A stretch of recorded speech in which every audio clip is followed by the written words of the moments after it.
கற்பகமே, செல்வ பெருக்கே, செந்தேனே, கடலே, கனி அமுதே, கொட்டி வைத்த முத்தே, முத்து ரத்தினமே, திறனமணி பக்கிலமே, கல்வி கணமே, களஞ்சியமே, அவையோரே, அதில் பெரியோரே, நாளைய வரலாறே, இன்றைய மாணவரே, உங்கள் அத்தனை பேரையும் சிலர் தாழ்த்து வணங்கி நான் பேசப் போகிறேன் என் தலைப்பில் இறங்கி. எளிமை என்ற சொல்லை உச்சரித்தாலே நம் நாட்டு தலைவர்கள் பலர் நம் மனக்கண் முன் வருவர். அவர்களுள் ஒருவர் தான் கர்ம வீரர் என்று போற்றப்படும் காமராஜர்.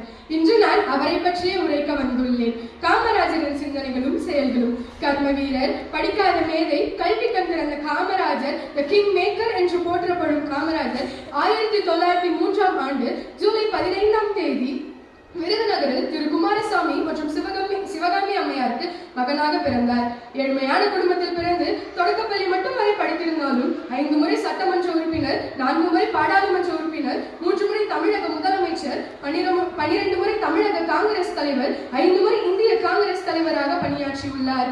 1954ஆம் ஆண்டு பலருடைய ஆதரவால் தமிழக முதலமைச்சராக தேர்வு செய்யப்பட்டுள்ளார். 18,000க்கும் மேற்பட்ட பள்ளிகளும் சென்னையில் இந்திய தொழில்நுட்ப கல்லூரியும் தொடங்க காரணமாக இருந்தவர் நம் காமராஜர். இவருடைய சிந்தனைகளும் செயல்களும் மிகவும் உயர்ந்தது. ஒரு நாள் ரயில் பாதையை கடக்க காத்துக் கொண்டிருந்த காமராஜர் ஒரு மாடு வைக்கும் சிறுவனை கண்டு, தம்பி, நீ பள்ளிக்கு படிக்க செல்லவில்லையா என்று கேட்ட பொழுது அவன் மதிய உணவு நீ போடுவாயா என்று கேட்டு சென்றுள்ளான். இந்த வார்த்தை அவர் மனதில் மிகவும் உறுத்தியுள்ளது. இதன் தொடக்கமே மதிய உணவு திட்டம். மதிய உணவு திட்டம் தொடங்க பணம் இல்லையே என்று எண்ணியவர் பள்ளி குழந்தைகளுக்கு மதிய உணவு திட்டம் வழங்க நான் பிச்சை எடுக்க கூட தயாராக உள்ளேன் என்று சொல்லியவர் தான் நம் காமராஜர்.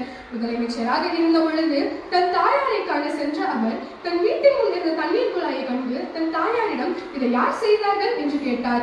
அப்பொழுது அவர் தாயார் பொதுப்பணியாளர்கள் வந்தார்கள் என்றதை கேட்டவுடன் அவர்களிடம் சென்று, நான் இந்த தண்ணீர் குழாயை வைக்க உங்களிடம் பணம் ஒன்றும் கொடுக்கவில்லையே, என் தாயார் போல பல தாய்மார்கள் தண்ணீர் எடுக்க சிரமப்படுகிறார்கள். நான் முதலமைச்சராக இருப்பதால் என் வீட்டின் முன் தண்ணீர் குழாய் இருக்க அவசியம் இல்லை, உடனே அதை நீக்குங்கள் என்று சொன்னவர் தான் நம் காமராஜர்.